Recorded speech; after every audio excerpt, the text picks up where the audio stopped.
अपने प्रेजेंटेशन के माध्यम से, एक स्लाइड के माध्यम से उन्होंने बहुत ही अच्छे तरीके से रखा कि यदि हम लोग कितने परसेंटेज ग्रोथ पे जाएंगे तो हम किस कंट्री के बराबर पहुंचेंगे। लेकिन जो वर्ल्ड बैंक का एस्टिमेट है या उनकी जो परिभाषा है, उनका जो मापदंड है, उसके अनुसार जाए तो हम लोगों को $40,000 पर कैपिटा करना है। और उसको करने के लिए त्रिपुरा जैसे राज्य को तो 10% क्या, 12%, 15%, 16% भी कम होगा।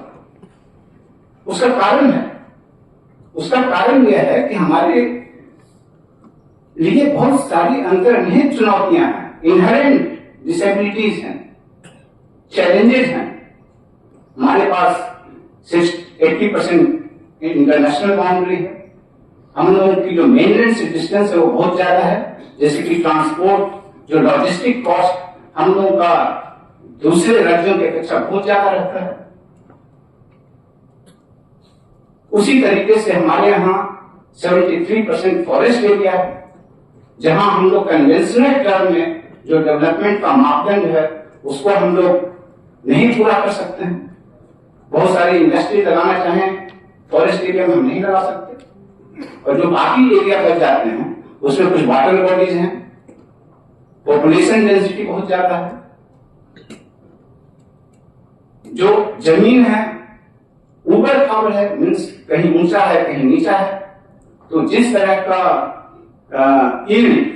मेनलैंड में पंजाब, उत्तर प्रदेश के समतली क्षेत्रों में होता है, वहां नहीं हो सकता है।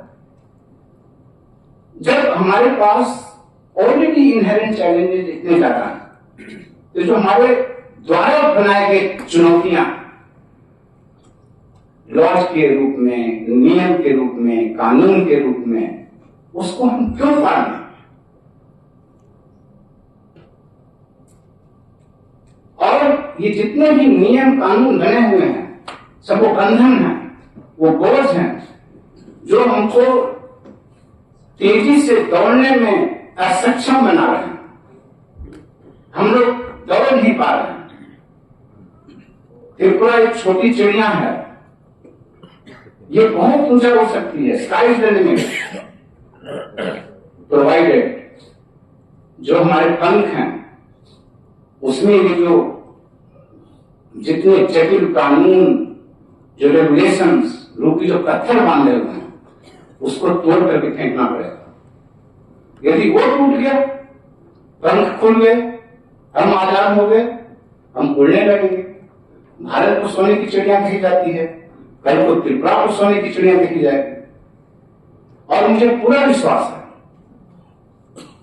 कि यदि हम लोग जिस टीम भावना से काम कर रहे हैं, जिस तन्मयता से काम कर रहे हैं, जिस गति से काम कर रहे हैं, यदि वो करते रहें तो उन ऊंचाइयों को हम जरूर छू पाएंगे। आप लोगों से मेरा आग्रह है कि जितने भी रिफॉर्म्स किए गए हैं उनकी बारीकियों को समझें, उनके पीछे जो स्पिरिट है, जो मंशा है, उसको समझें। और उसके बाद जब आप समझ लेंगे, आप कन्विंस हो जाएंगे कि नहीं करना ही है, आपके लिए जब ये आर्टिकल ऑफ फेथ हो जाए